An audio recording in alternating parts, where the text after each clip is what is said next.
ஓம் சக்தி. நான் விழுப்புரத்துலேருந்து வந்துருக்கிறேன். நான் ரொம்ப நாளாக வரேன் இந்த மருவத்தூருக்கு.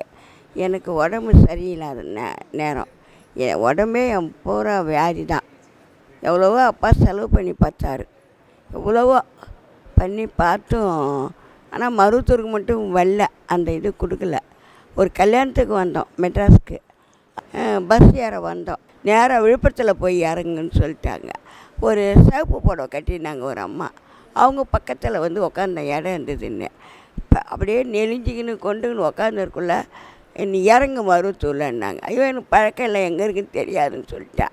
அவன் என்ன பண்ணாங்க, ஓமாண்டதான் பஸ்ஸு. அப்போ நின்று நல்லா கருவறைம்மா பார்க்கலாம் மருவத்தூரில்.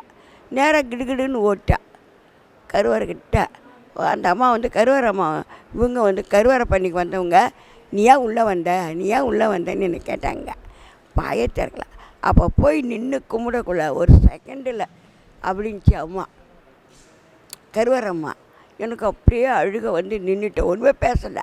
ஆம்பளை சக்தி வந்து எதுக்கு அவங்கள விரட்ட, நீ போ வெளியே அப்படின்னு சொல்லிட்டு, சரிம்மா நீ சுற்றி வாம்மா கருவறை உள்ளன்னாங்க. அப்புறம் நான் சுற்றி வந்துட்டேன். சுற்றி வந்து ரொம்ப உடம்பு சரியில்லாத ஆன நிலமை எனக்கு. பட்டுன்னு தங்கிட்டேன், தெரியாதவே தங்கிட்டேன், விவரமே தெரியாதவே. அப்பா வந்து என்ன செஞ்சார், 2 நாள் ஆயிடுச்சு. இன்னும் அப்போல்லாம் ஃபோனெல்லாம் கிடையாதுல்ல. அப்பா வந்து என் பொண்ணை காணாமே என்னாடான்ட்டு ஆள் அனுப்பிச்சார் மெட்ராஸுக்கு. எங்கடா போச்சு என் பொண்ணு அப்படி இப்படின்னு. ஐயோ நைனா நான் ஏற்றி விட்டேன் நைனான்ட்டாங்க. 2 நாள் ஆச்சு. 3ஆவது நாள் அம்மாவே என்னை போக சொல்லிடுச்சு. 2 நாள் அம்மாவை பார்த்துக்கின்னு, அம்மா தெரியாத பார்த்தா, என்ன அம்மா இப்போ வெள்ளை வந்தாங்களா பாருன்னுச்சு. படிக்கட்டில் படிப்படியாக உட்காந்து கருவறை பார்க்கலாம் அப்போ சொல்லிச்சு. அப்புறம் 3ஆவது நாள் நல்லா பார்த்துது. நீ செக்யூரிட்டிகிட்ட சொல்லி நீ முதல்ல அவங்கள வீட்டுக்கு அனுப்பு, நான் போக மாட்டேன்னு சொன்னேன். இல்லை போய் ஆகணும், போய் நாளை காலையில் வா, உனக்கு கோயிலில் இடம் உண்டுன்னுச்சு. சரிட்டு கிளம்பிட்டேன், பஸ்ஸை பிடிச்சேன். அப்புறம் எங்கள் அப்பா என்ன பண்ணார், கடலூர் வீட்டுக்கு போனார். உடம்பு சரியில்லாத பொண்ணாச்சு, வயிற்றுக்கு ஆப்ரேஷன் தான்.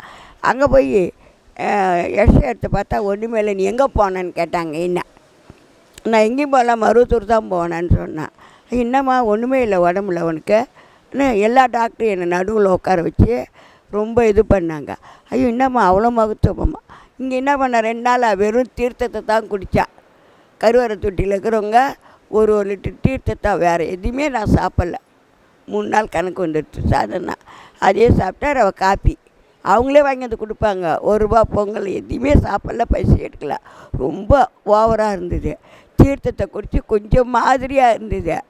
அம்மா 3ஆவது நாள் போயிட்டு வேணால் வர சொல்லுவாங்களே அப்படின்னு சொல்லிட்டு உள்ளே போயிட்டாங்க. அப்புறம் என்னை செக்யூரிட்டி வந்து பஸ் ஏற்றினார். அப்பா என்ன பண்ணார், நம்பலை. என்னடா இந்த பொண்ணு இப்படி சொல்லுதுன்ட்டு 2 3 டாக்டர்கிட்ட காமிச்சா எனக்கு கோவம் வந்துட்டு, பாப்பா என் உடம்பு நல்லா தான் போகிறேன் போப்பான்னா. அப்புறமா சரியாயிடுச்சு. நான் வந்து பச்சை தண்ணியே குடிக்க மாட்டேன், குளிக்கிறதும் சுடு தண்ணி தான். அப்பா சொல்லுவார், பாவம் என் பொண்ணுக்கு பச்சை தண்ணி தான் வேணும் செல்லமாக வளர்த்த. அப்போ அவர் சொன்னார். அப்புறம் இங்கே வந்து இருப்பார், இப்போ பச்சை தண்ணி தான் குடிக்கிறா. வந்து எனக்கு வந்து என்ன வியாதின்னு சொல்ல முடியாது, அவ்வளோ வியாதி இருந்தது.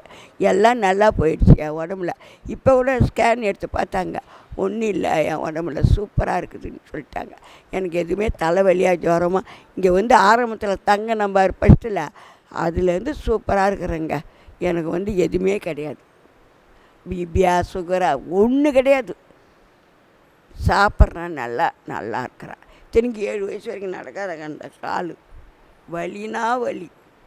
எங்கள் அப்பா எவ்வளவோ வைத்தியம் பண்ணிட்டார். யாரோ ஏதோ வச்சுட்டாங்கன்னு கூட எங்கெங்கே இட்டு போனார்.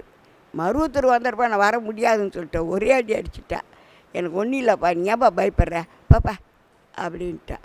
நான் மருவத்தூருக்கு வந்தேன், நல்லா தாங்கிறேன். இதுக்கு மட்டும் நான் தனியாக வந்துடுவேன், விட்டுருவார் அப்பா. சரி விட்டுடு, நான் மருவத்தூரை விட்டு போக முடியாதுன்ட்டேன். நாளைக்கு பேத்தி கல்யாணம் தான், போக மாட்டேன், வரலன்னு சொல்லிட்டேன். எனக்கு மருவத்தூர் தொண்டை விட்டு எங்கேயும் வர மாட்டேன். தொண்டு இல்லைன்னா ஒரு விஷயத்துக்கு போவேன், தொண்டு வந்துட்டு அது எந்த பட்டை இதாக இருந்தாலும் சரி நான் போக முடியாது, வரமாட்டேன்ட்டேன். இப்போ கடலூரில் கல்யாணம் தான், நாளைக்கு பொண்ணு போய் நான் வர முடியாதுன்னு சொல்லிட்டேன். எனக்கு அம்மாவே நம்பி வந்தேன், அம்மா தான் எனக்கு கிடச்ச அம்மா. நவராத்திரி அப்போ ஒரு பிரச்சனை ஒன்று எங்கள் இடத்துல, நிலத்த பிரச்சனை வந்து இப்படி காட்டுச்சு கையை, நான் இருக்கிற அப்படின்ட்டு. அப்புறம் என்ன சொல்லிச்சு, ஒருத்தர்கிட்ட சொல்லி பழசு ஞாபகம் இருக்குதான்னு கேளுச்சு அம்மா அன்னைக்கு. ஒருத்தர் வந்தார், என்னம்மா விழுப்புரத்தம்மா ஓடியான்ட்டேன் பழசெல்லாம். நான் வேப்ப மரத்தாண்ட உட்காரத்துக்கு ஓடியான்ட்டேன் மறுபடியும் அம்மாவை பார்க்க. அதான் அம்மா கோயிலுக்கு வந்ததே கிடச்சி. ஏம்மா நான் அம்மா சொல்லிச்சு, எல்லாம் ஞாபகம் இருக்குது, கேஸு ஒன்று இது முடியும். என்ன ஒன்று ஒருத்தன் வந்து கொடுத்துக்கினே இருக்கிறான் எல்லாத்தையும் தொல்லை, அவன் கொடுத்துடுவான், அவனை நான் மாற்றிட்டேன்னு சொல்லிச்சு. போனால் அங்கே மாற்றியாச்சு, ஆளையும் மாற்றிட்டாங்க தாலுக்கா ஆஃபீஸில். அதுலேருந்து இன்னும் நடக்குது. இப்போ போனேன்னா முடிவு ஆகிடும், நல்ல நேரம் முடிவாயிடும். அப்பயும் சொன்னாங்க, எங்கம்மா போகிற தொண்டுக்கு போய் இங்கே இருமா. முடியாது, எனக்கு வராட்டா கூட பரவாயில்ல சொத்து, நான் போய் தொண்டை முடிச்சுட்டு தான் வருவான் திங்கக்கிழமை அப்படின்ட்டு வந்தான். அதுமாரி பேச்சுக்கு சொல்லிட்டேன். நல்லா இருக்கிறேங்க, ஒன்றும் பிரச்சனை கிடையாது. ஏதோ வயசுக்கு தகுந்த இப்போ நல்லா தொண்டும் செய்கிறேன். 7 வயசு வரைக்கும் பாருங்கள் காலை நடக்காத காண்டி எவ்வளோ சின்ன காலாக இருக்குது பாருங்கள், நல்லா நடக்கிறேன். அதுலேருந்து எனக்கு ஒன்றும் இல்லை. ஆனால் அன்றைக்கி ஆச்சரியப்பட்டாங்க எல்லோரும், என்னடா 10 டாக்டர் வந்து நடுவில் உட்காந்துனாங்க. நான் என்னை உட்கார வச்சுட்டு வயிற்றுக்கு ஆப்ரேஷனுக்கு தேதி வச்சவங்க இந்த பொண்ணு நடனா ஒன்றும் இல்லாத வந்து உட்காருதாட்டாங்க. பார்த்து இல்லைம்மா என் உடம்புல நீ வேணால் மறுபடியும் கூட கேன் பண்ணி பாருமான்னா பண்ணாங்க கடலூரில். ஆனால் ஒன்றும் கிடையாது. இது வரைக்கும் ஒரு தலைவலி கூட தைலம் தடவுறது கிடையாதுங்க.